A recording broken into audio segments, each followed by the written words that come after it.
कैसे हो? बढ़िया एकदम। स्वागत है आप सभी का हमारे YouTube चैनल आरके केमी पर। और जैसा कि आप जानते ही हैं, हम अभी क्या पढ़ रहे हैं? हम अभी पढ़ रहे हैं ऑर्गेनिक केमिस्ट्री का 12th स्टैंडर्ड का फर्स्ट चैप्टर हेलोजन डेरिवेटिव। और हेलोजन डेरिवेटिव में अब तक हमने बच्चों उसका इंट्रोडक्शन और उसका क्लासिफिकेशन डिस्कस कर लिया है। और हमने कहा है कि हमें इस हेलोजन डेरिवेटिव चैप्टर में सिर्फ दो ही टाइप के हेलोजन डेरिवेटिव्स के बारे में पढ़ना है। और वो है, एक तो आपका एल्किल हैलाइड और दूसरा है हेलो एरीन्स या एरिल हैलाइड। ओके, तो हमने एल्किल हैलाइड को शुरू किया था और उसका भी क्लासिफिकेशन हमने देखा था। ओके, आज हम समझेंगे कि इन एल्काइल हैलाइड्स जो कंपाउंड्स होते हैं, एल्किल हैलाइड जो हेलोजन व्युत्पन्न होते हैं, इनके नामकरण कैसे करते हैं। तो आज का हमारा टॉपिक है नामकरण। ठीक, अब नामकरण जो होता है ना, वो कई तरह से होता है। आपने 11th स्टैंडर्ड में पढ़ा ही होगा कार्बनिक यौगिकों का नामकरण। और उसमें हमने देखा है कि किसी भी यौगिक को 3 पद्धतियों से नाम दिया जाता था। एक तो था सामान्य या रूढ़ पद्धति, एक था व्युत्पन्न पद्धति और एक था आईयूपीएसी पद्धति। 3 पद्धतियां थी हमारे पास नामकरण की। यस और नो? अब अगर मैं एल्किल हैलाइड्स का नामकरण करना चाहता हूं तो मैं यहां पर 2 पद्धतियों का उपयोग करूंगा। क्यों? क्योंकि एल्किल हैलाइड्स के नामकरण की जो व्युत्पन्न पद्धति है, उस पद्धति के द्वारा इन्हें नामकरण नहीं किया जाता। उस पद्धति के द्वारा इनका नामकरण नहीं किया जाता। इनका नामकरण या तो सामान्य पद्धति से होता है या फिर आईयूपीएसी पद्धति से होता है। ओके, तो सबसे पहले मैं इनके सामान्य नाम तुम्हें बता रहा हूं कैसे दिए जाते हैं। जिन्होंने 11th अच्छे से पढ़ रखी है उन्हें दिक्कत नहीं आएगी, वो आराम से समझ पाएंगे कि मैं क्या कहना चाह रहा हूं। और जिन्होंने मान लीजिए 11th में ठीक है ध्यान वान नहीं दिया या मान लो इंटरेस्ट नहीं लिया टीचर ने पढ़ाने में, तो उन्हें भी दिक्कत नहीं आएगी। बस जो मैं बता रहा हूं उसे थोड़ा सा ध्यान से सुनिएगा और याद रखिएगा, ठीक है। तो सबसे पहले हम बात करते हैं सामान्य नाम। सामान्य या रूढ़ नाम, इन्हें रूढ़ नाम भी कहते हैं। ठीक, अब देखो सामान्य नाम जो है ना, वो कैसे दिए जाते हैं। तो सामान्य नाम देने की हमारे पास जो तरीका है वो क्या है। हमारे पास जो भी एल्किल हैलाइड होगा वो कुछ इस तरह का होगा। यस, RX को ही तो हम एल्किल हैलाइड कह रहे हैं। अब इस RX को अगर हमें सामान्य नाम देना है तो इसमें हमें क्या देखना पड़ेगा। इसमें हमें देखना पड़ेगा कि ये जो X वाला पार्ट है ये क्या है और ये जो R वाला पार्ट है ये क्या है। ठीक, तो R वाले पार्ट को तो कहा जाता है हाइड्रोकार्बन मूलक। इसको कहते हैं हाइड्रोकार्बन मूलक क्योंकि ये हाइड्रोकार्बन से आया है और ये कहलाता है हैलाइड। चूंकि मैं एल्किल हैलाइड के नाम दे रहा हूं इसलिए X को मैं हैलाइड कहूंगा। और अगर मान लो हमारे पास जो X है अगर वो F है तो हम इसको लिखेंगे फ्लोराइड, तो हम फ्लोराइड लिख देंगे। अगर मान लो Cl है तो हम यहां लिख देंगे क्लोराइड। और अगर मान लो ये ब्रोमीन है तो हम लिख देंगे ब्रोमाइड। और अगर मान लो ये I है तो हम लिख देंगे आयोडाइड। इस तरह से हम हैलाइड को लिखेंगे। और इन 4 के अलावा कोई 5वां हैलाइड बता देंगे, बना नहीं है, तो इन चारों में से ही कोई होगा। क्या हो और उसकी जगह क्या लिखेंगे मैंने बता दिया। तो इधर वाली कहानी तो यही है, फिक्स है। X वाली कहानी तो ये फिक्स है, लेकिन R वाली कहानी फिक्स नहीं है। क्यों? क्योंकि हाइड्रोकार्बन मूलक तो कई तरह के हो सकते हैं। तो अगर हमें एल्किल हैलाइड का सामान्य नाम लिखना है तो हमें दोनों की जानकारी होनी चाहिए, हाइड्रोकार्बन मूलक कौन है और हैलाइड कौन। हैलाइड के केस में ये 4 ही हो सकते हैं, लेकिन हाइड्रोकार्बन मूलक के केस में बहुत सारे हो सकते हैं। और जो मैक्सिमम हमारे काम में आएंगे वो मैं आपको 1 by 1 बता रहा हूं। ध्यान से समझते चलिएगा और इन्हें याद भी रखिएगा। ठीक, तो अब हम बात करते हैं हाइड्रोकार्बन मूलक, इस वाले भाग की बात कर रहा हूं, ये क्या क्या हो सकता है। ठीक, चलिए मैं सारा कुछ डिटेल में बताऊंगा, क्योंकि मैं मान के चल रहा हूं कि कई बच्चे ऐसे हैं जिन्होंने 11th में नामकरण नहीं सीख रखा है, इसलिए मैं डिटेल में बात कर रहा हूं। ये वाला पार्ट, इसकी बात कर रहे हैं, जिसका नाम है हाइड्रोकार्बन मूलक। इसको हम हाइड्रोकार्बन मूलक कहते हैं, या फिर इसको एल्किल समूह भी कहते हैं, एल्किल समूह, एल्किल समूह। ठीक, अब ये क्या क्या हो सकता है, देखो सबसे पहले तो ये हो सकता है CH3, सबसे पहले तो ये हो सकता है CH3, और CH3 अगर है तो इसका नाम लिखा जाएगा मैथिल, इसको मैथिल लिखा जाएगा। दूसरा ये हो सकता है CH2CH3, अगर ये है तो इसको लिखा जाएगा एथिल। कोई बड़ी बात नहीं है, आसान आसान सी चीजें हैं, आराम से देखोगे, 2-4 बार समझोगे, बिल्कुल आ जाएगी। ये हो सकता है CH2 CH2 CH3, इसको कहते हैं n propyl, n propyl. 3 number के बाद में, जहां 3 कार्बन होते हैं उसके बाद में फिर हम यहाँ पूर्व लग्नों का प्रयोग करने लग जाएंगे। 2 तक तो किसी तरह का कोई पूर्व लग्न नहीं, ये मैथिल ये थे, लेकिन 3 कार्बन आते ही अब हम नाम से पहले कुछ संकेत भी लिखेंगे, और ये संकेत इसलिए लिखते हैं ताकि हमें मालूम हो कि ये जो खाली सीट है, देखो इसको मुक्त संयोजकता कहते हैं।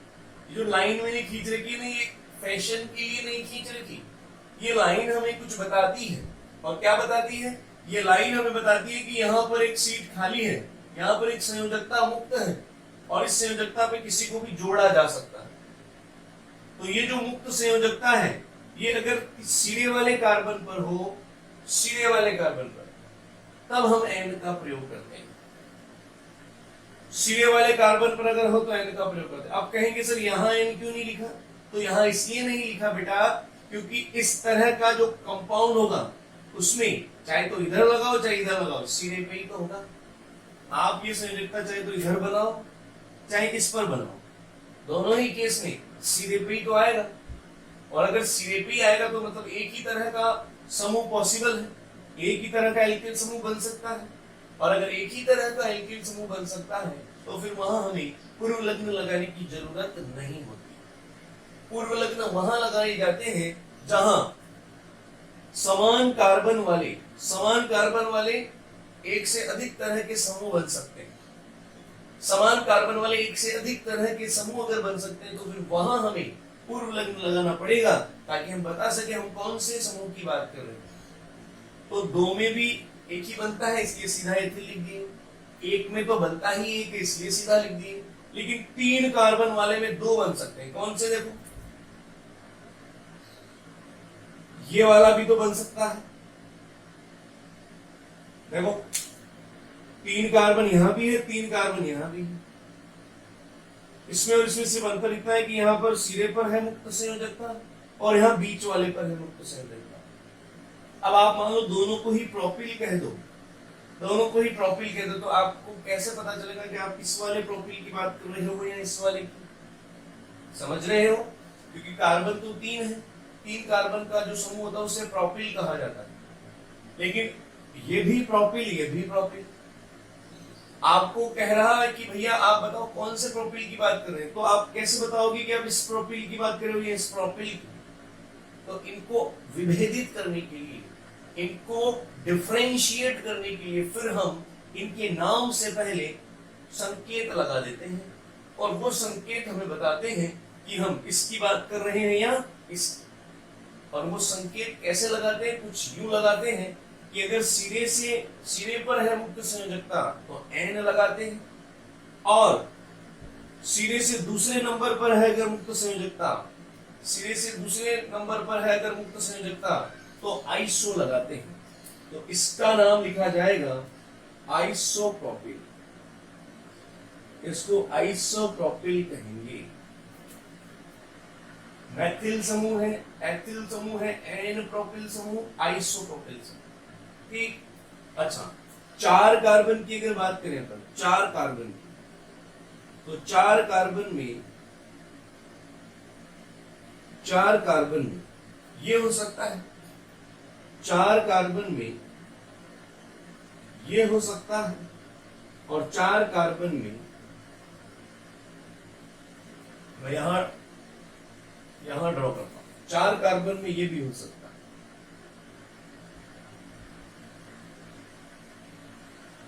और 4 कार्बन में ये भी हो सकता है।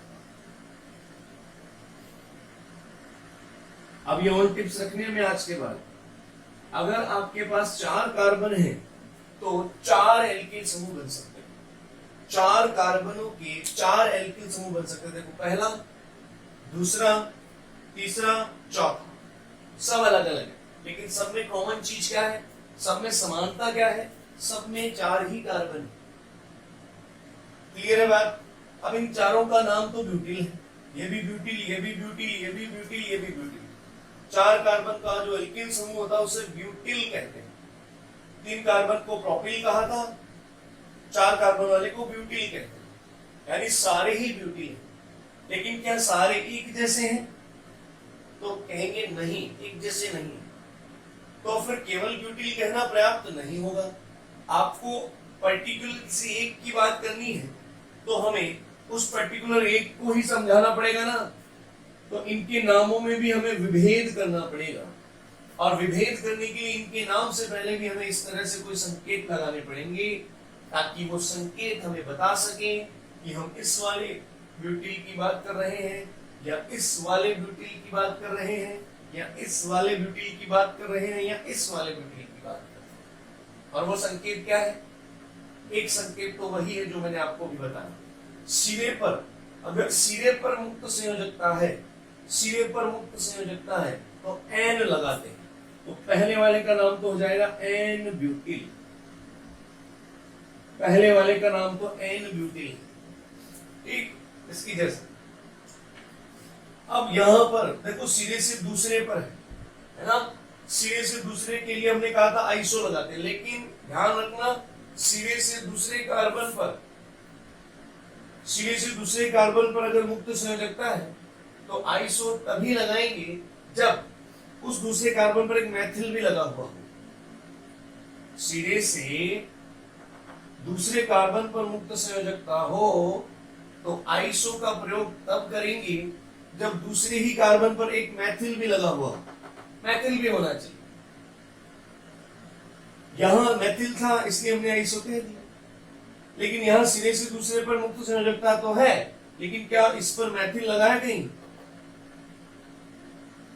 मैं वापस रिपीट कर देता हूं एक बार, आइसो का प्रयोग अपन जब करते हैं जब संयोजकता, जो मुक्त संयोजकता वो कहां हो, सिरे से दूसरे कार्बन पर, पहली चीज। दूसरा, इस दूसरे ही कार्बन पर ही, इस सिरे से दूसरे कार्बन पर ही मुक्त संयोजकता के साथ साथ एक मैथिल समूह भी होना चाहिए, तब हम आइसो का प्रयोग करते हैं। लेकिन यहां पर हमने सिरे से दूसरे पर मुक्त संयोजकता तो दिख रही है पर मैथिल नहीं दिख रहा, मैथिल CH3 होता है, ये मैथिल नहीं है, और इसलिए हम इसको आइसो नहीं लिख सकते। तो फिर इसको क्या लिखेंगे? तो इसको देखो क्या लिखेंगे, बताओ ये कौन सा कार्बन है? अगर मैं आपसे पूछूं इस कार्बन की डिग्री बताओ, इस कार्बन की डिग्री, तो मैंने तुम्हें डिग्रियां पहचानना दिखाया था, 0 डिग्री, 1 डिग्री, 2 डिग्री, 3 डिग्री। इस कार्बन की डिग्री क्या है? तो आप कहोगे इस कार्बन की डिग्री अगर हमें देखनी है तो इस कार्बन से कितने अन्य कार्बन जुड़े हैं उनका नंबर गिनोगे, और जितना उनका नंबर आएगा वही इसकी डिग्री। तो देखो, इधर इससे एक कार्बन ये जुड़ रहा है, एक ये जुड़ रहा है, 2 कार्बन जुड़ रहे हैं क्या? और जहां 2 कार्बन जुड़ते हैं वहां डिग्री होती है 2 डिग्री, यानी 2 डिग्री कार्बन पर है मुक्त संयोजकता, द्वितीय कार्बन पर है मुक्त संयोजकता, इसलिए इसका नाम जब लिखेंगे तो हम लिखेंगे द्वितीयक ब्यूटिल, इसको द्वितीयक ब्यूटिल लिखा जाएगा। ध्यान रखना, आज के बाद 4 कार्बन का ऐसा एल्किल समूह जिसमें संयोजकता दूसरे कार्बन पर मुक्त होती है, द्वितीयक ब्यूटील कहलाता है। ठीक, और अशाखित श्रृंखला होनी चाहिए। अशाखित श्रृंखला देखो ऐसे याद रखना, 4 कार्बन का जो एल्किल समूह है उसमें अगर मान लो चारों कार्बन एक सीधी लाइन में लगे, याद रखने के तरीके बता रहा हूं, चारों कार्बन सीधी लाइन में लगे और उनमें से भी अगर सिरे पर है मुक्त संयोजकता तो एन ब्यूटील और 2 नंबर पर है मुक्त संयोजकता तो द्वितीयक ब्यूटील। ठीक, अच्छा उन दोनों में बात करें तो इन दोनों में आप देखो, इसमें चारों कार्बन एक लाइन में नहीं लगे हुए, ना इसमें चारों कार्बन एक लाइन में, इसमें एक शाखा आ गई। देखो ये एक पूरी की पूरी चेन है और ये इसकी एक शाखा ब्रांच आ गई, इसको कहेंगे शाखित एल्किल समूह। वो था अशाखित क्योंकि सारे सीधे थे, लेकिन यहाँ एक शाखा आ गई, दोनों में ये चीज कॉमन है। ठीक, अब ध्यान रखना, याद कैसे रखना है, 4 कार्बन का एल्किल समूह अगर शाखित है, 4 कार्बन का एल्किल समूह अगर अशाखित है, ऐसे अशाखित है तो 2 एन ब्यूटील द्वितीयक ब्यूटील, शाखित है तो 2। अब कौन कौन से, ध्यान से, इस वाले कार्बन को, इस वाले समूह को, ये जो इस तरह का समूह, इसको हम कहते हैं आइसोब्यूटील समूह। अब यहां आइसोब्यूटील इसके लिए लिखा जाएगा आइसोब्यूटील समूह, ये आइसोब्यूटील है। 4 कार्बन हो, एक शाखा हो और सिरे पर मुक्त संयोजकता हो, 4 कार्बन हो, एक शाखा हो और सिरे पर मुक्त संयोजकता हो, इसे आइसोब्यूटील कहेंगे। और 4 कार्बन हो और 2 नंबर पर अगर मुक्त संयोजकता हो, 4 कार्बन है, 2 नंबर पर मुक्त संयोजकता हो, तो फिर इसको हम कहेंगे तृतीयक ब्यूटील, इसको तृतीयक ब्यूटील कहेंगे। अब ये इनके नाम है तो हमें याद ही रखने, इनमें लॉजिक नहीं लगाना, इनमें लड़ाई नहीं लड़नी, कैसे दूसरे नंबर पर मुक्त संयोजकता है या मैथिल की, फिर आइसो क्यों नहीं लिखा, नहीं, इसका नाम तृतीयक ब्यूटील दिया गया है तो तृतीयक ब्यूटील ही लिखना है अपने। ठीक, हम एक बार समराइज कर रहा हूं, पहले एक कार्बन में दिक्कत नहीं आती, आराम से याद रहता है, 2 कार्बन में भी दिक्कत नहीं आती, 3 में आती है तो ध्यान रखो, 3 कार्बन का एल्किल समूह अगर कहे तो 2 तरह के हो सकते हैं, एक तो जहां सिरे पर है मुक्त संयोजकता एन प्रोपिल, एक जहां बीच वाले पर है वो आइसोप्रोपिल। खत्म। 4 कार्बन के एल्किल समूह कहे तो 4 होंगे, 2 सीधी लाइन वाले और 2 शाखित।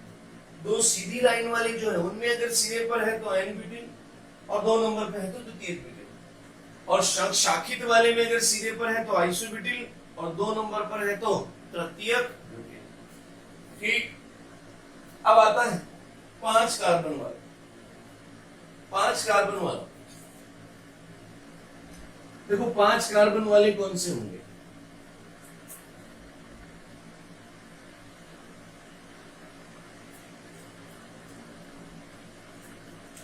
पांच कार्बन वाले में मेन जो बनेंगे हमारे ये 5 कार्बन एक सीधी लाइन में, 5 कार्बन एक सीधी लाइन में ये बनेगा, 5 कार्बन एक सीधी लाइन में हो ये बनेगा, 5 कार्बन एक सीधी लाइन में हो ये बनेगा,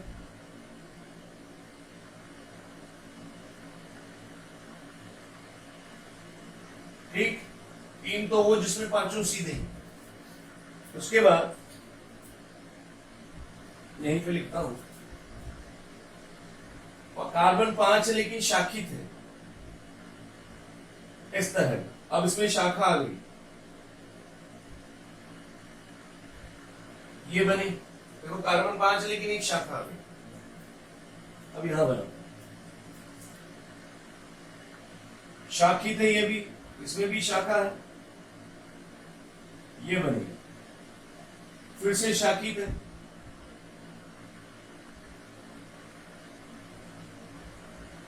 ये बनेगा, फिर से शाखित है,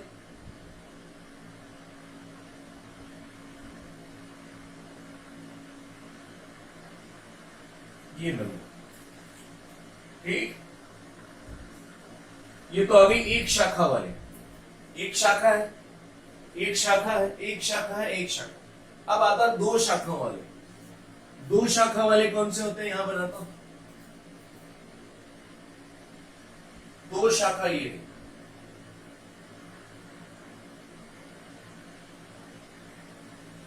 और इसमें आप ये वैलेंसी इधर भी बना सकते हो, कोई दिक्कत नहीं, यहां भी बना सकते हो, यहां भी सारे एक जैसे ही, यहां कहीं भी बना। तो ये कितने हो गए टोटल, देखो आप 8 हो गए, यानी 5 कार्बन वाले 8 एल्किल समूह होते हैं। अगर मान लो आपका हाइड्रोकार्बन एल्केन जो है उसमें 5 कार्बन है, तो उसके 8 एल्किल समूह बनते हैं। 8 एल्किल समूह बनते हैं। कौन कौन से नाम देखो अभी के। पहले तो सीधी लाइन वाले, जिसमें पांचों ही सीधे लगे हुए, तो सिरे से निकल रही है क्या, पांचों सीधी लाइन में, और सिरे से मुक्त संयोजकता हो, एन लगाना है, और ये हो जाएगा एन पेंटिल। एन पेंटिल, इसको एमिल भी कहते हैं कई बार, तो हमें मालूम होना चाहिए, या तो एन पेंटिल लिखा होगा या एन एमिल लिखा होगा। पांचों सीधी लाइन में 2 नंबर से निकल रहा है क्या, 2 नंबर मतलब 2 डिग्री से, तो नाम आएगा द्वितीयक पेंटिल। द्वितीयक पेंटिल, ठीक। सीधी लाइन में है और बीच वाले से निकल रहा है, ये भी द्वितीयक पेंटिल, क्योंकि 2 डिग्री से ही तो निकल रहा है, ये भी द्वितीयक पेंटिल है। अब तुम कहोगे सर दोनों एक जैसे कैसे, तो दोनों में विभेद करना जरूरी है, क्योंकि दोनों एक जैसे नहीं, नाम सेम आ रहा लेकिन दोनों एक जैसे नहीं।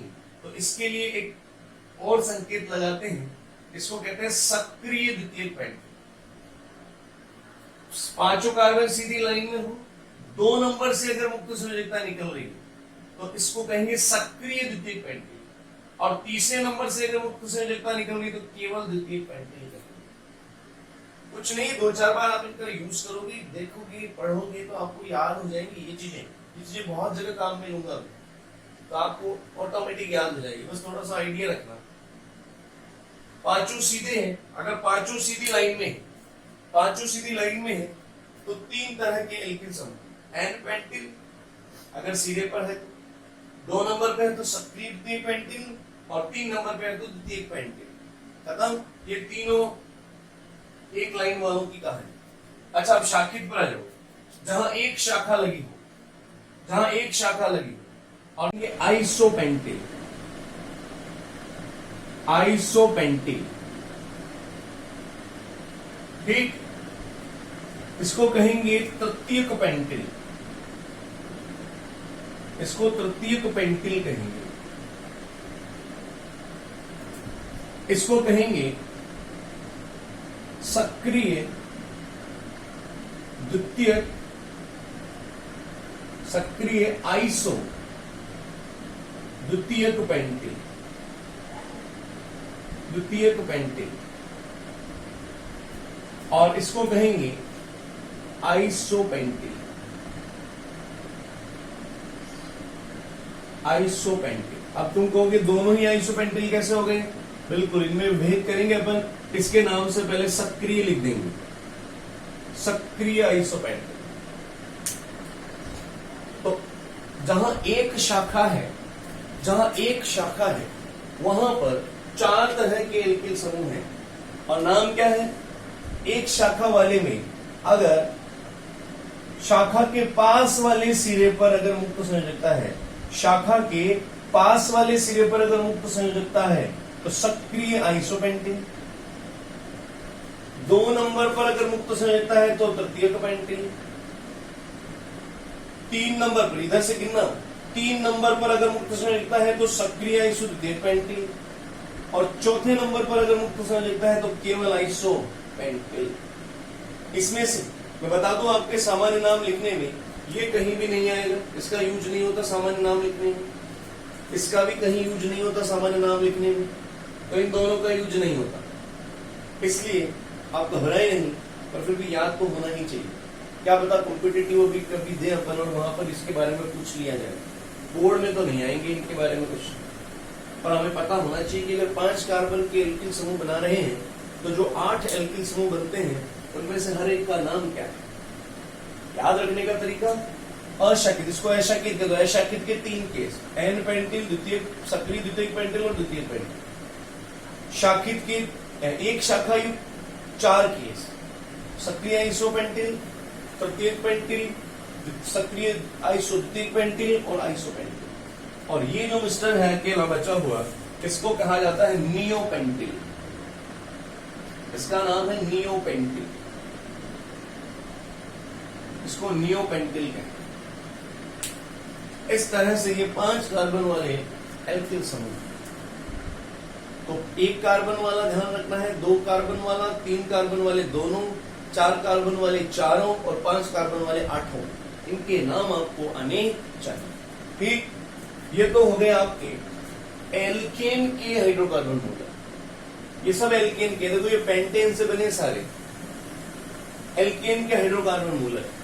अब आते हैं और भी हाइड्रोकार्बन मूलक जो इंपॉर्टेंट है, जिन पर क्वेश्चन पूछा जाता है। तो बचे हुए हाइड्रोकार्बन मूलक कौन कौन से हैं वो भी देख लो। ये तो आनी चाहिए 1 से 5 तक के। अब बचे हुए कौन से हैं ये भी देखो। ये 3 कार्बन और डबल बॉन्ड के पास वाले पर मुक्त संयोजकता। तो मैंने तुम्हें कहा था इस कार्बन को एलाइलिक कहते हो क्या? तो अगर एलाइलिक कार्बन पर मुक्त संयोजकता है तो इसे एलाइलिक समूह ही कहेंगे। ये एलाइलिक कहलाता है, इसको एलाइलिक समूह कहेंगे। इसी तरह से ये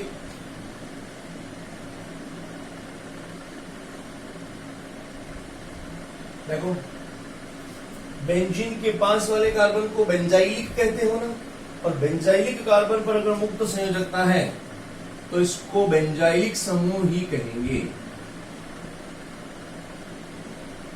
बेंजाइलिक समूह।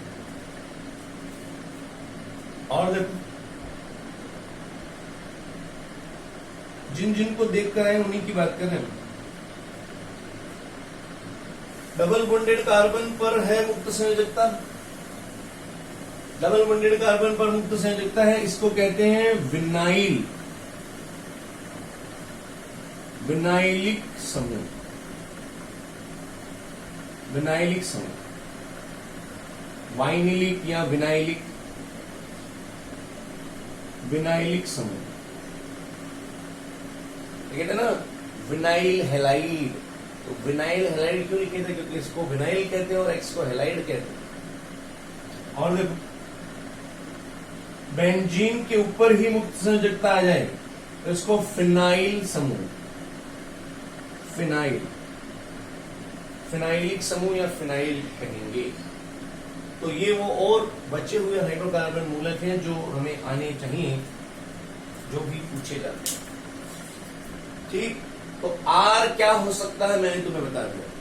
अगर आर ये है तो आप एलाइलिक लिखेंगे इसकी जगह, अगर आर ये है तो बेंजाइलिक लिखेंगे, अगर आर ये है तो विनाइलिक लिखेंगे, और आर ये है तो फिनाइल लिखेंगे।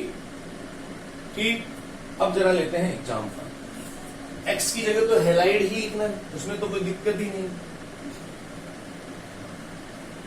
अब जरा एग्जाम्पल देखो।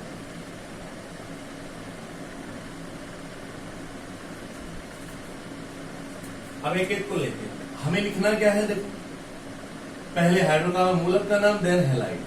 सपोज मैंने लिया CH3Cl। अब मुझे इसका सामान्य नाम लिखना है, तो सबसे पहले मैं पहचानूंगा कि हाइड्रोकार्बन मूलक कौन है, और फिर पहचानूंगा हेलाइड कौन है। तो बताओ, हाइड्रोकार्बन मूलक तो मैथिल है क्या? अभी तो कहते CH3 मैथिल होता है, और Cl कौन है? क्लोराइड। तो नाम क्या हो जाएगा? मैथिल क्लोराइड। इसी तरह मान लो मैं कह रहा हूं CH3CH2Br, इसका मुझे सामान्य नाम लिखना है। तो पहले मैं ये पहचानूंगा हाइड्रोकार्बन मूलक कौन सा, और फिर Br क्या है। तो हाइड्रोकार्बन मूलक मुझे पता है एथिल है क्या, और Br को क्या लिखेंगे? ब्रोमाइड। तो नाम बन गया एथिल ब्रोमाइड। कुछ नहीं है, देखो अब इधर देखो, CH3 CH2 CH2Cl। अब ये आ गया, इसका नाम लिखना है। तो हाइड्रोकार्बन मूलक पहचानो, ये क्या पता, ये 3 कार्बन है, या अगर मान लो आपको पहचान में नहीं आ रहा तो हेलोजन को छुपा दो। अब देख लो, 3 कार्बन है, और सिरे पर है क्या मुक्त संयोजकता? मुक्त संयोजकता का मतलब होता है जहां पर हेलोजन लगा हुआ है, जिस कार्बन से हेलोजन लगा है वो है मुक्त संयोजकता वाला कार्बन। तो हेलोजन छुपा के देख लो। अब इसके लिए आप एन प्रोपिल लिखे हो ना नाम, तो ये तो एन प्रोपिल और ये क्लोराइड, नाम क्या बन गया? N propyl chloride. N propyl chloride. Yes और नो? आसान है रे। CH3 CH Br CH3। अब आपसे इसका पूछ रहे हैं तो आपको पहले हाइड्रोकार्बन मूलक पहचाना। हटाओ इसको, छुपाओ, बताओ 3 कार्बन का समूह है क्या? 3 कार्बन के समूह में 2 ही होते हैं, n propyl isopropyl. N propyl तो जब होता है जब सिरे पे हो, और आइसो जब होता है जब बीच वाले पे हो। बताओ बीच वाले पर है क्या मुक्त संयोजकता? यस, तो आइसोप्रोपिल कहोगे और Br की जगह ब्रोमाइड लिख देंगे, तो क्या नाम बन जाएगा? Isopropyl bromide. कुछ नहीं, देखो अब देखो 4 कार्बन वाले का केस उठाता हूं। आपसे पूछ ले इसका नाम बोलो, तो फिर से हेलोजन को छुपा दो। बताइए 4 कार्बन में अशाखित वाला केस है नहीं, तो जहां चारों सीधी लाइन में हो, और जब चारों सीधी लाइन में होते हैं तो 2 एल्किल समूह बनते हैं, एन ब्यूटिल और द्वितीयक ब्यूटिल, है ना? एन ब्यूटिल कब बनता है? जब आपकी मुक्त संयोजकता सिरे पे हो, और द्वितीयक ब्यूटिल जब 2 नंबर पे हो। बताओ यहाँ कितने नंबर पर है मुक्त संयोजकता? 2 नंबर पे। इसका मतलब ये द्वितीयक ब्यूटिल है और ये आयोडीन है, तो नाम आ जाएगा द्वितीयक ब्यूटिल आयोडाइड। द्वितीयक ब्यूटिल आयोडाइड। लो, कुछ नहीं है। और देखो CH3 CH CH3 CH2 Br। देखो नाम देना है, हेलोजन को छुपाओ ताकि हमें मूलक दिखे। कहते ये 4 कार्बन का शाखित वाला केस है क्या? 4 कार्बन का शाखित वाला। शाखित में मैंने कहा था 2 एल्किल समूह बनते। अगर सिरे पर है मुक्त संयोजकता तो आइसोब्यूटिल, और 2 नंबर पर है तो तृतीयक ब्यूटिल। बताओ सिरे पर है या 2 नंबर पे? तो सिरे पे दिख रही है, सिरे पे दिख रही है ना, तो इसको कहेंगे आइसोब्यूटिल, और ये हो गया ब्रोमाइड, तो नाम हो गया आइसोब्यूटिल ब्रोमाइड। Isobutyl bromide. देखो कुछ नहीं है। और देखो CH3 CH3 नाम देखो इसका क्या होगा? छुपाइए आयोडीन को। बताओ शाखित वाला है क्या केस 4 कार्बन में? और शाखित में 2 नंबर पर है मुक्त संयोजकता, यानी तृतीयक ब्यूटिल। तृतीयक ब्यूटिल आयोडाइड। तृतीयक ब्यूटिल आयोडाइड। देखो आप श्रद्धा से देखोगे, श्रद्धा से देखोगे तो आपको कभी दिक्कत नहीं आएगी पहचानने में कि कौन सा मूलक है। ईमानदारी से करो। और देखो CH3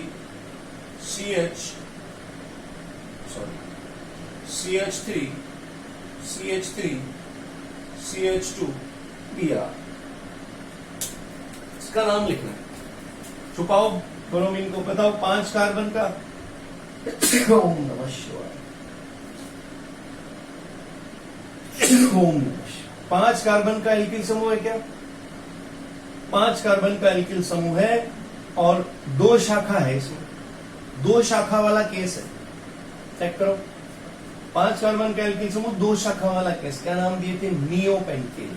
और ये ब्रोमीन है तो नाम हो जाएगा नियोपेंटिल ब्रोमाइड। नियोपेंटिल ब्रोमाइड। देखो कोई कठिनाई नहीं है, आसान आसान सी चीजें हैं। आप अगर थोड़ा सा फोकस करेंगे तो कुछ भी कठिन नहीं है। ऑर्गेनिक तो उल्टा ज्यादा आसान है और किसी भी पार्ट से।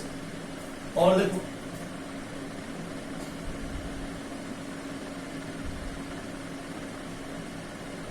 इसका लिखना, इसका लिखना,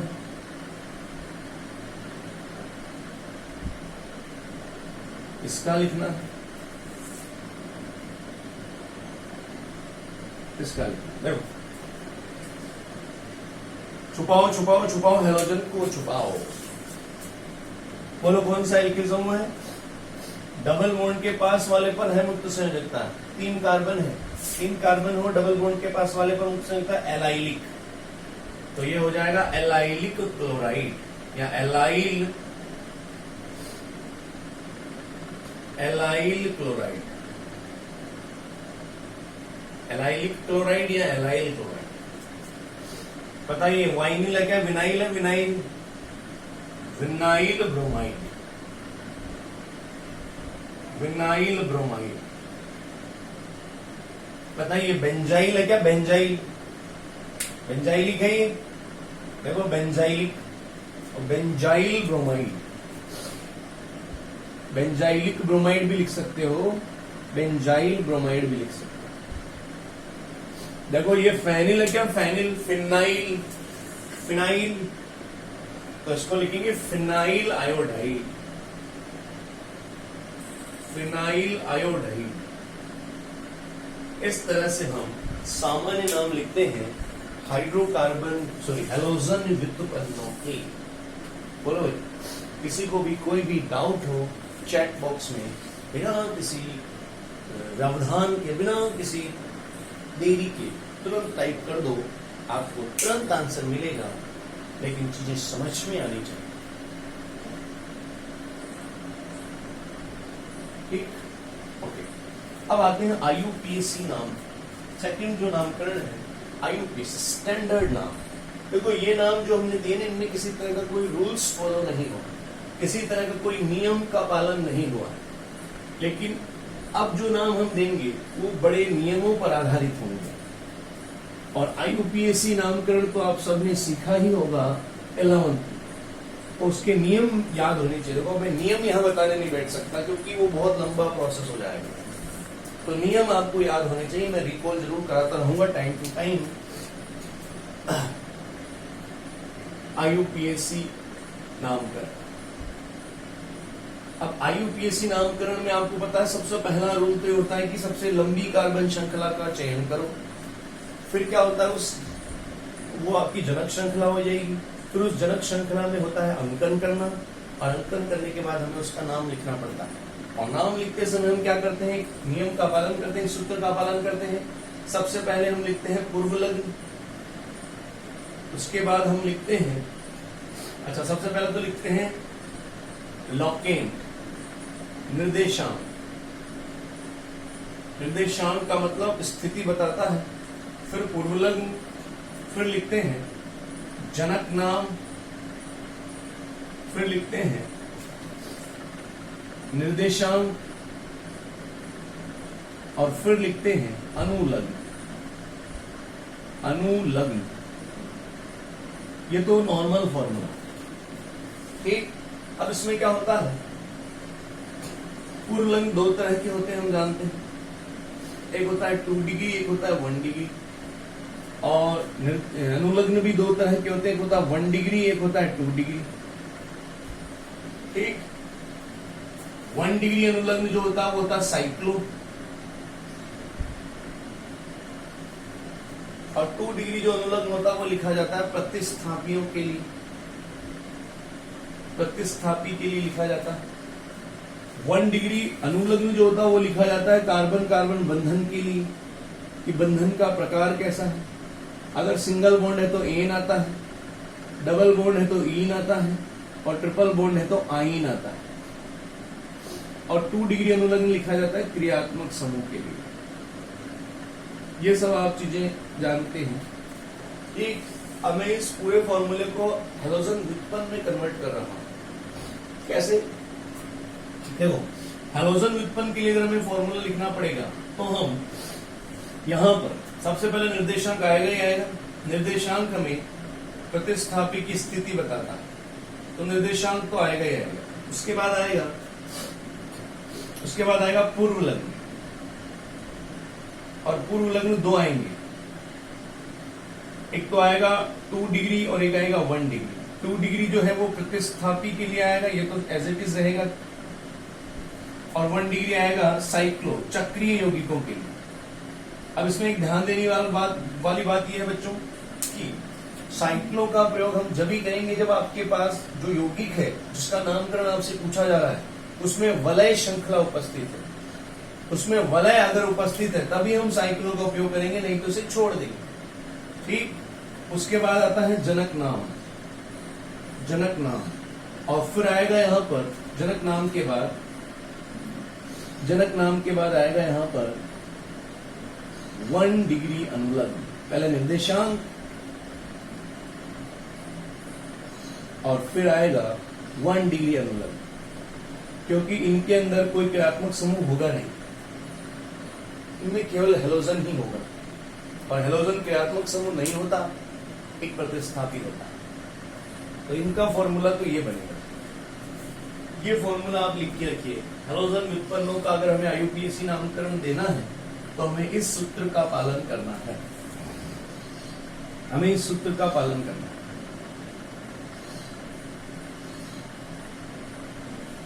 ये आपका सूत्र। अब मैं इस सूत्र से 2-4 नाम लिखता हूं। देखो, जैसे मान लो मुझे इसी का लिखना है CH3Cl,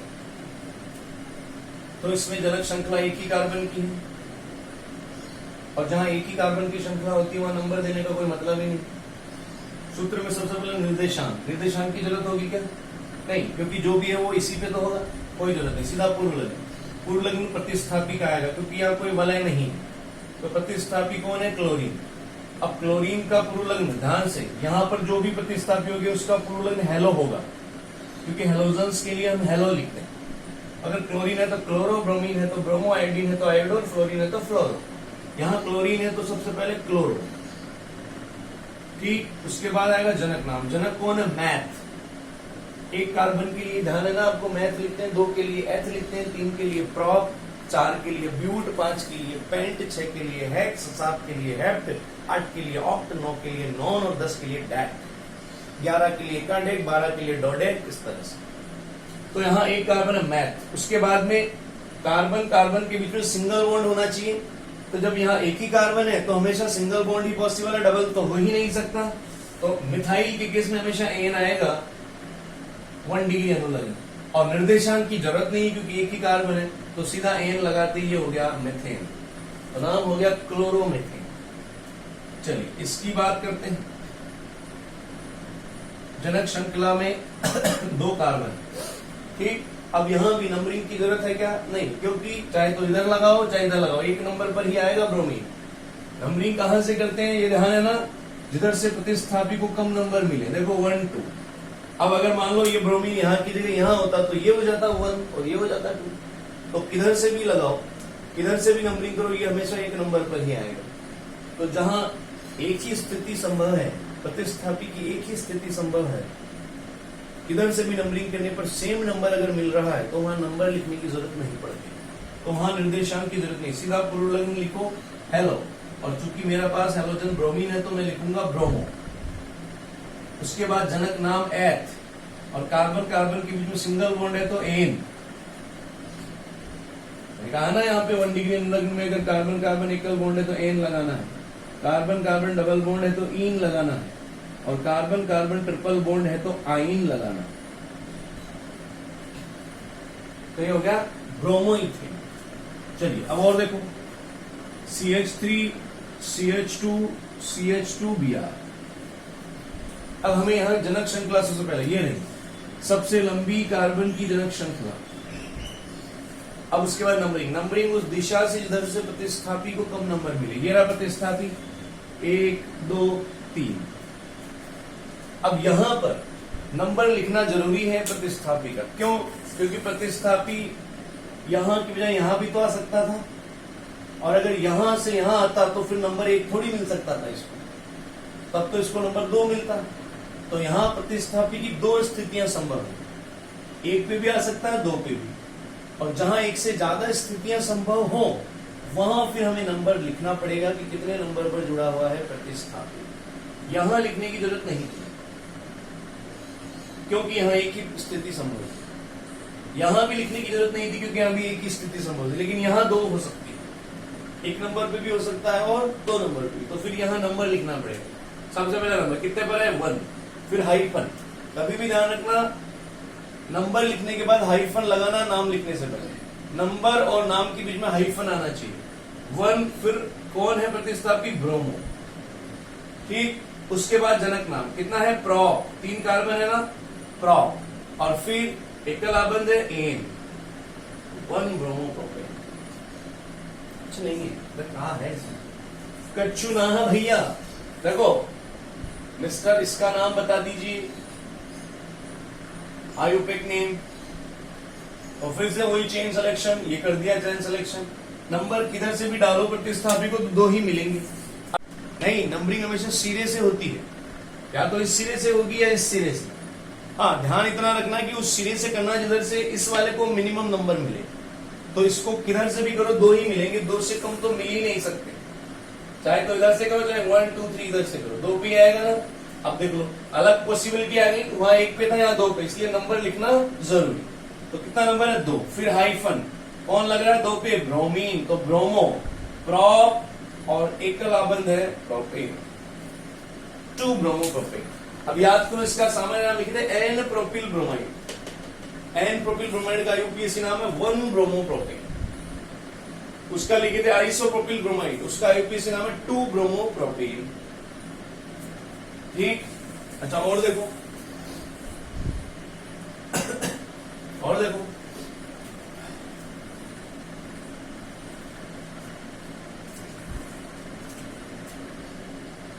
CH3 CH2 CH CH, इसका नाम लिखना है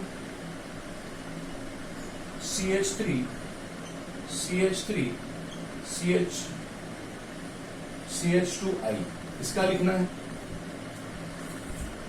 CH3 CH3 CH3 Br, इसका लिखना है CH3 CH3 CH2 CH2Cl, इसका लिखना है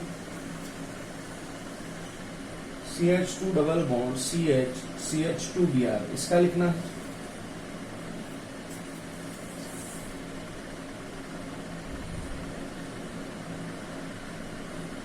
इसका लिखना है, ये 5वां था, ये 6वां।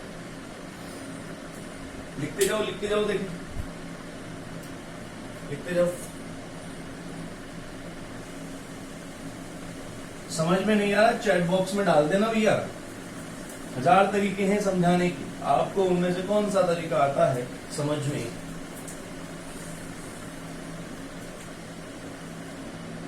इसका लिखना है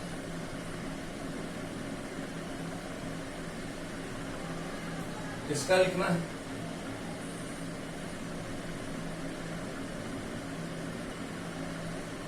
इसका लिखना है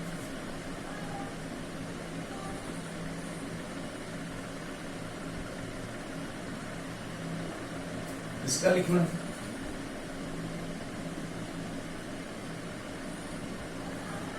इसका लिखना है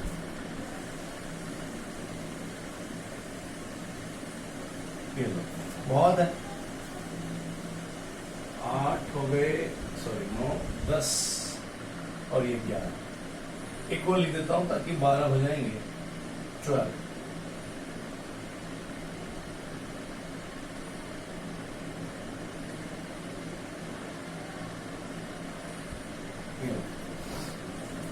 दो हेलोजन। अब सुनो, एक एक करके आपने लिख भी दिए होंगे कईयों के, तो अब मैं एक एक करके डिस्कस करता जा रहा हूं, मैच करते जाइए। तो सबसे पहले इसका, तो इसमें सबसे पहले चेन सिलेक्शन, ये रही चेन, हो गया।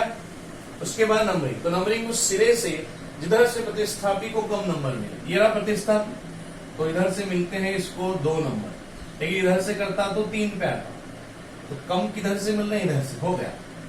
अब नामकरण करते हैं। बताइए सबसे पहले प्रतिस्थापी का निर्देशांक कितने नंबर पे है, 2 पे, तो लिख रहा हूं 2, फिर हाइफन। उसके बाद में प्रतिस्थापी क्लोरीन है तो इसका पूर्व लग्न क्लोरो, उसके बाद में 4 कार्बन है ब्यूट और सिंगल बॉन्डेड है एन। नाम है 2-क्लोरोब्यूटेन और सामान्य नाम इसका हम लिख कर आए थे द्वितीयक ब्यूटिल क्लोराइड। इसमें भी चेन सिलेक्शन, ये रहा चेन सिलेक्शन। अब कोई कहे इसको क्यों नहीं लिया सर, तो देखो क्यों नहीं लिया। एक नियम आपने ये भी पढ़ा होगा कि जब एक से ज्यादा समान कार्बन की श्रृंखलाएं संभव हो, एक से ज्यादा समान कार्बन की श्रृंखलाएं संभव हो, तो उस श्रृंखला को चयनित करते हैं जिसमें अधिकतम प्रतिस्थापी आते हो। अब देखो अगर मैं इस चेन को लेता तो 3 की थी, ये भी 3 की, यानी इसमें समान कार्बन की 2 श्रृंखलाएं थी, इधर से भी 3 की, इधर से भी 3, है ना। अब अगर मान लो मैं ये लेता तो एक ही प्रतिस्थापी आता, ये पूरा एक प्रतिस्थापी आता। तो इस चेन को छांटने पर मेरे पास एक प्रतिस्थापी आ रहा था, लेकिन इस चेन को सेलेक्ट करने के बाद मेरे पास 2 प्रतिस्थापी आ रहे हैं। तो ये आयोडीन और एक मैथिल, 2 प्रतिस्थापी आ रहे हैं क्या। जब एक से ज्यादा समान कार्बन की श्रृंखलाएं संभव हो किसी यौगिक में, तो हम उस श्रृंखला को चयनित करते हैं जिसमें अधिकतम प्रतिस्थापी आते हों। इस तरह की श्रृंखला में 2 आ रहे हैं, लेकिन ये लेता तो एक ही आता, इसलिए मैंने ये ली। नियम कहता है अब नंबरिंग किधर से, जिधर से प्रतिस्थापी को कम मिले, तो यहां से इसको 1 2 3।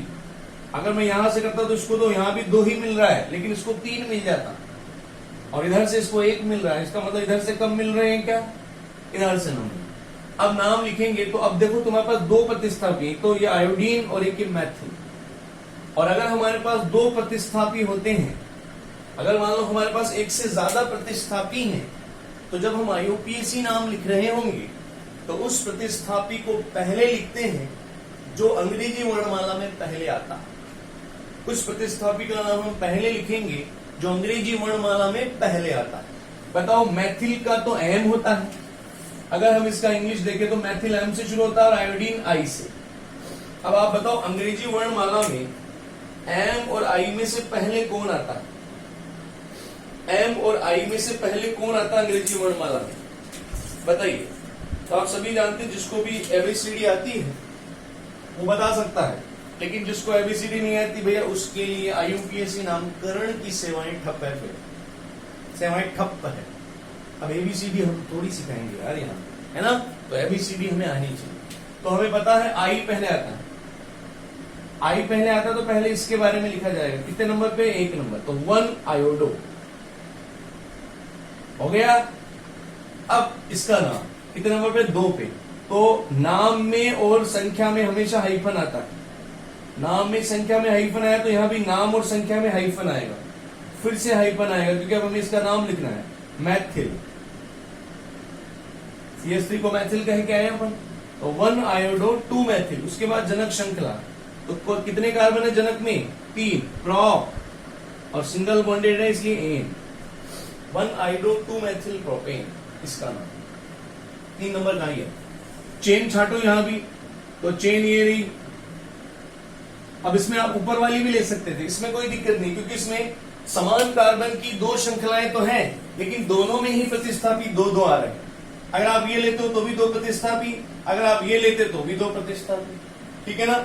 नंबरिंग कहीं से भी दोनों एक ही कार्बन पर लगे, इसलिए यहां पर 2 ही नंबर मिलेंगे इन्हें, चाहे किधर से भी नंबरिंग करो, ठीक। अब लिखते समय पहले उसका नाम जो पहले आता है, बोलो ब्रोमीन बी से स्टार्ट होता है, मैथिल एम से पहले कौन आता है, बी, तो पहले 2 ब्रोमो, हाइफन का ध्यान रखेंगे, उसके बाद में हाइफन 2 मैथिल, और उसके बाद में 3 कार्बन है प्रोप और सिंगल बॉन्डेड है एन।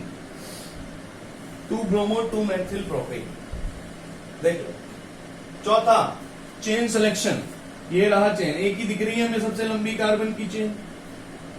नंबरिंग कहां से, इधर से प्रतिस्थापी को नंबर कम मिले। देखो अब तुम्हारे दिमाग में है कि इस सिरे से करूं या इस सिरे से, तो यहां से करोगे तो प्रतिस्थापी 2 पे आता है, लेकिन यहां से करोगे तो प्रतिस्थापी 1 पे आ रहा है, तो यहां यहीं से होगा 1 2 3 4। बताइए 2 प्रतिस्थापी है, फिर से अंग्रेजी वर्णमाला क्रम, पहले सी आता है तो 1 क्लोरो, उसके बाद में 3 मैथिल, और उसके बाद में कितने कार्बन है, 1 2 3 4 ब्यूट और एकल बॉन्डेड है तो एन। 1 chloro 3 Maithil butane. देख लो, पांचवा कहाँ है, कहाँ है पांचवा, ये चेन सेलेक्ट करो, ये रही चेन। अब नंबरिंग, तो यहां पर देखो, अब नंबरिंग करते समय थोड़ा सा आपको ध्यान रखना है, क्योंकि अब ये केस ऐसा है जिसमें द्विबंध भी है और प्रतिस्थापी भी। द्विआबंध और प्रतिस्थापी एक साथ आ रहे हैं। यहां भी आपने एक नियम पढ़ रखा होगा कि जब एक द्विआबंध और एक प्रतिस्थापी एक साथ आ जाए किसी श्रृंखला में, तो अंकन करते समय बहुबंध यानी द्विबंध को प्राथमिकता देते हैं। तो अंकन करते समय पहले कहते हैं द्विबंध आप आइए, पहले अंकन हम उधर से करेंगे जिधर से द्विबंध को नंबर कम मिल रहा हो।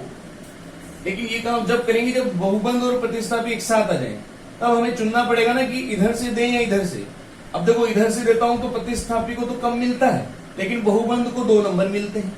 लेकिन इधर से करता हूं तो बहुबंध को 1 मिलता है। और इन दोनों में प्राथमिकता किसको देनी है, बहुबंध को।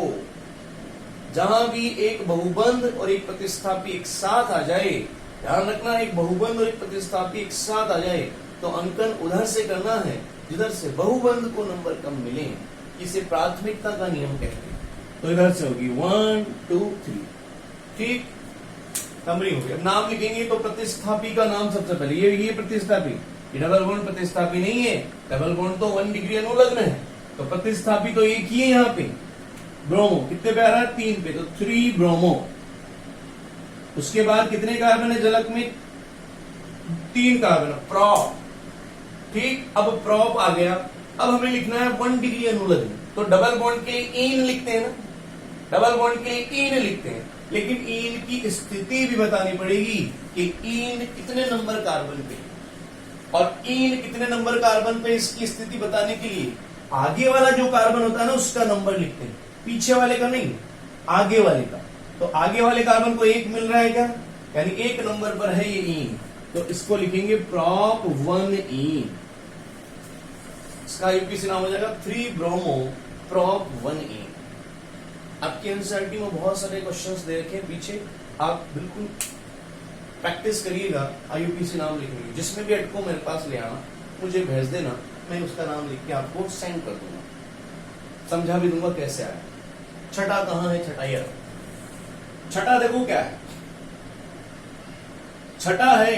अब इसमें आपको जनक श्रृंखला छांटनी है। देखो जनक श्रृंखला एक तो ये है, इसके अंदर संभव कार्बन की जनक श्रृंखला ले लो, और कार्बन की जनक श्रृंखला मैंने छांटी तो ये ब्रोमीन भी प्रतिस्थापी हो गया और ये पूरी बेंजीन रिंग भी प्रतिस्थापी हो गई, यानी 2 प्रतिस्थापी हो गए, ये और ये। अब नंबर लिखने की जरूरत है नहीं क्योंकि जनक श्रृंखला में तो एक ही कार्बन है, नंबर तो लिखने की जरूरत नहीं। अब ये ब्रोमीन तो होता है बी से शुरू और ये बेंजीन होती है पी से शुरू, क्योंकि फिनाइल है इसका नाम, याद है ना, इसको फिनाइल कह के आए हो, फिनाइल। तो ये पी से और ये बी से, पहले कौन आता है, बी। तो नंबर लिखने की जरूरत है नहीं, सीधा लिखेंगे bromo phenyl, bromo phenyl methane, bromo phenyl methane. कई लोग फेनिल में लिख देते हैं, ये है इस कार्बन को जनक बनाने के बाद नाम,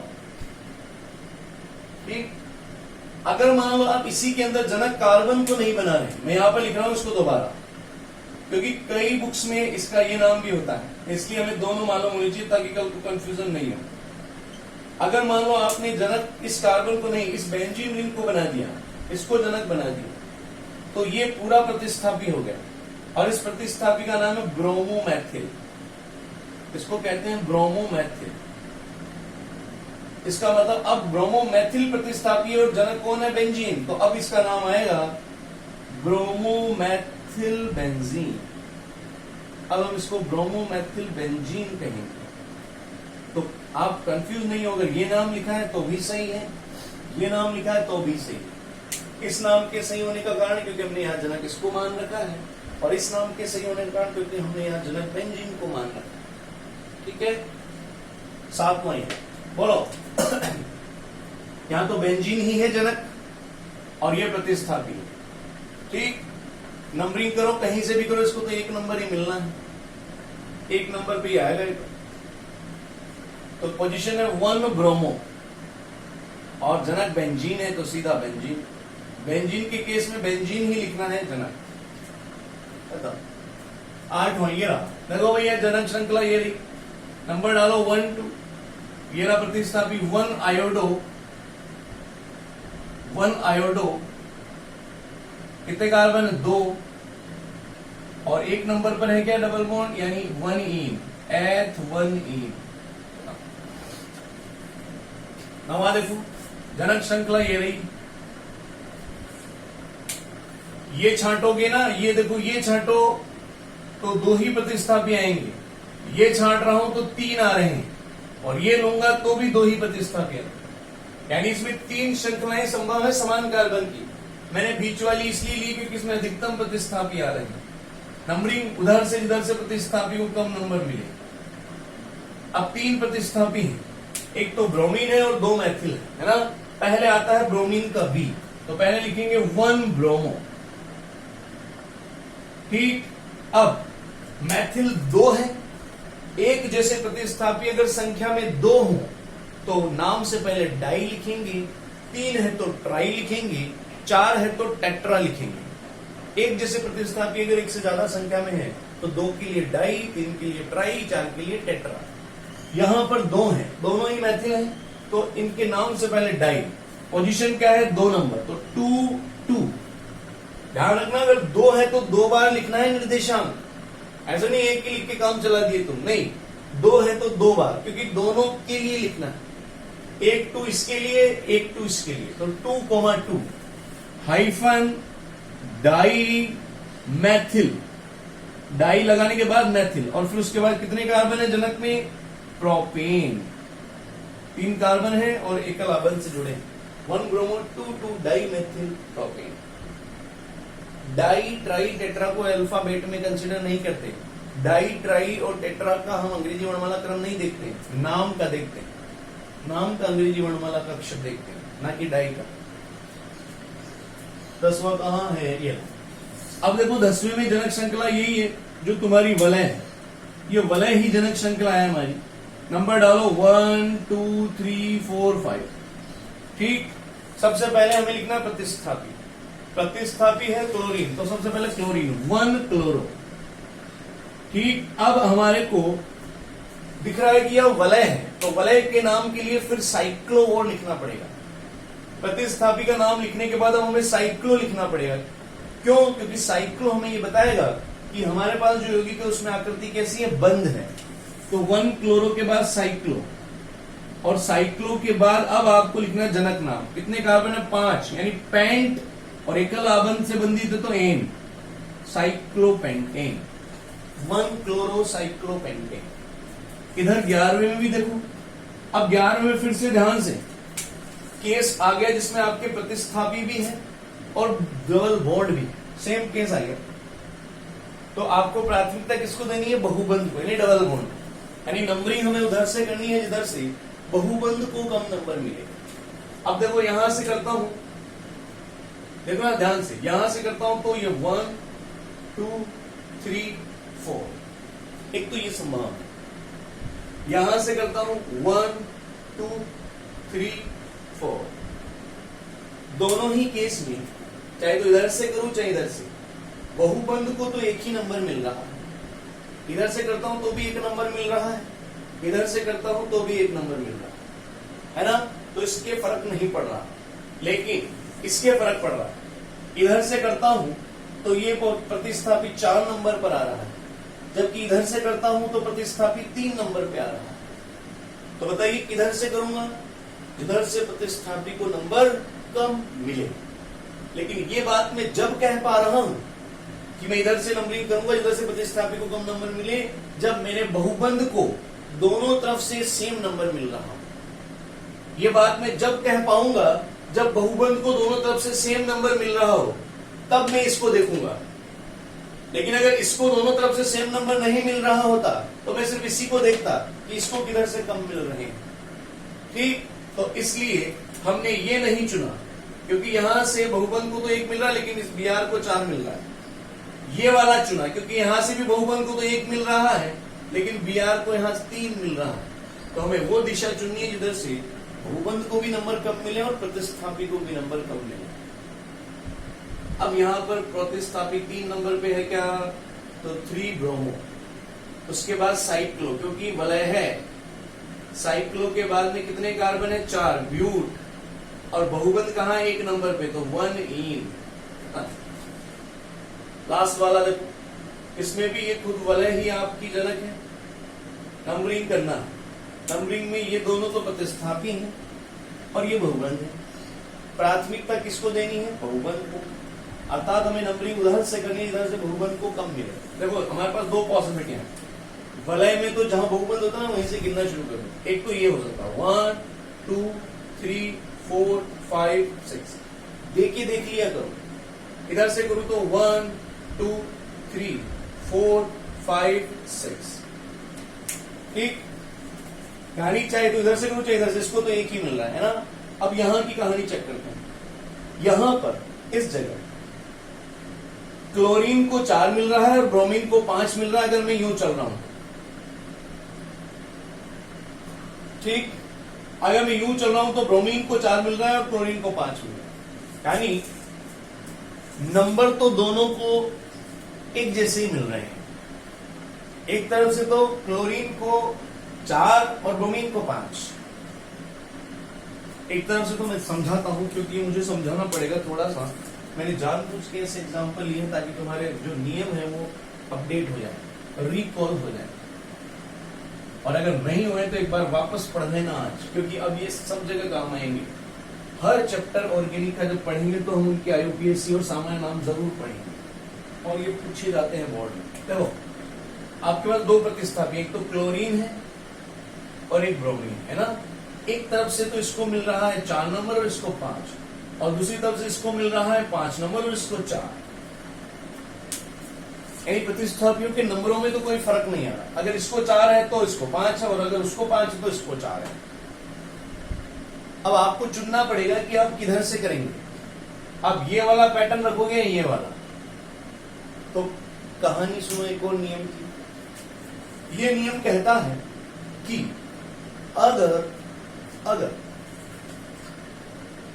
एक से ज्यादा प्रतिस्थापी उपस्थित हो, अगर एक से ज्यादा प्रतिस्थापी उपस्थित हो किसी यौगिक में, तो उस प्रतिस्थापी को न्यूनतम अंक देते हैं जो अंग्रेजी वर्णमाला क्रम में पहले आता है। अगर मान लो एक से ज्यादा प्रतिस्थापी लगे हैं कहीं पे, तो उस प्रतिस्थापी को न्यूनतम अंक देते हैं जो अंग्रेजी वर्णमाला में पहले आता है। तो क्लोरीन और ब्रोमीन को अगर हम चेक करें तो ये C से स्टार्ट होता है और ये B से। पता है अंग्रेजी वर्णमाला में पहले B आता है, यानी हमें अंकन उधर से करना है, इधर से B वाले को कम नंबर मिले और B वाले को कम 4 मिल सकता है। और 4 किधर से मिल सकता है, इधर से मिल सकता है। इसका मतलब ये नंबरिंग नहीं होगी, नंबरिंग होगी आपकी ये। This is the correct number. जिधर से इसको 4 मिले, अंग्रेजी वर्णमाला में जो पहले आता है उसको कम नंबर मिलना चाहिए। तो इसका नाम क्या हो जाएगा, इसका नाम मैं यहां लिख रहा हूं, सबसे पहले प्रतिस्थापी, और सबसे पहले उस प्रतिस्थापी को जो अंग्रेजी वर्णमाला में पहले आता है। ब्रोमीन है 4 नंबर पे है क्या, 4 ब्रोमो। उसके बाद क्लोरीन का -5 क्लोरो। उसके बाद में साइक्लो, क्योंकि वलय है, साइक्लो। और उसके बाद में कितने कार्बन, और फिर बहुबंध है, डबल बॉन्ड का अनुलग्न ईन आता है, 1 नंबर पे लगा है तो 1 ईन। बोलो भैया कोई डाउट है किसी को? इस तरह से हम इसका नाम लिखें और इस तरह से आपको भी नाम लिखने आने चाहिए इन यौगिकों के। ये नामकरण मैंने पूरा करवा दिया है। सामान्य नाम और आईयूपीएससी दोनों नाम लिखने मैंने आपको सिखा दिए हैं। आपको बस अब थोड़ी सी प्रैक्टिस करनी है इनकी, ठीक। और कोई भी दिक्कत आती है, कोई भी क्वेरी आती है, तो भागो मत उस चीज से, बचो मत उससे, उसे फेस करो, उसका सॉल्यूशन ढूंढो। आपको अपने स्तर पे नहीं मिल रहा है तो हमें डिलीवर कर दो, हमें भेज दो, हम आपको उसका सॉल्यूशन प्रोवाइड करवाएंगे। लेकिन उससे भागो मत, उससे फाइट करो। फाइट करोगे तो एक दिन जीत सकते हो, भागने वाले आज तक कभी नहीं जीते। ठीक है बच्चों, हमारी बेस्ट विशेष आपके साथ है। आज मैं आपकी लाइव क्लास नहीं ले पा रहा हूँ क्योंकि मेरे लैपटॉप में कुछ प्रॉब्लम हो गई है, इसलिए मैं ये रिकॉर्डेड क्लास आपकी प्रीमियर में डाल रहा हूँ और टाइमिंग वही रहेगी 12 o'clock पर ये प्ले होगी।